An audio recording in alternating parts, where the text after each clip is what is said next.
فانوس حلو قوي وبجد ما فيهوش غلطه. قصيت 4 قطع من الكرتون بالمقاسات المكتوبه دي، ونفرغ اي شكل من النص عشان يطلع منه الاضاءه. بعدين غلفتها بالفوم، والفوم يبقى على قد الكرتونه بالظبط من كل الاتجاهات ما عدا جنب واحد بس يبقى اكبر شويه، ولزقت في النص سلوفان الوان، وغلفت ال4 قطع بنفس الشكل ده، وبدات اجمعهم مع بعض عن طريق الجزء الزياده اللي انا سايباه في الفوم، بيخلي الفينش شكله تحفه زي ما انتم شايفين كده. بعد كده قصيت 4 قطع من الكرتون لقاعده الفانوس وغلفتها بنفس الطريقه، وبرده جمعتها بنفس الطريقه.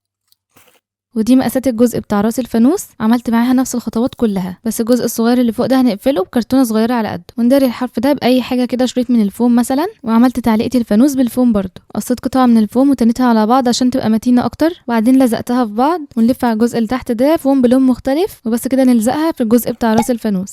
واخر حاجه بقى هنحتاج كرتونه مربعه هتتحط بين راس وجسم الفانوس، غلفتها كلها بالفوم. ودلوقتي بقى نقدر نجمع اجزاء الفانوس اللي عملناها كلها مع بعض. لزقت شرايط رفيعه جدا من الفوم عند كل الاماكن دي عشان يبقى الفينش شكله احلى، وعشان الحلو يكمل بقى حطيت وحده الصوت دي جوه الفانوس، وبجد بقى طلع خطير ومفيش احلى من كده.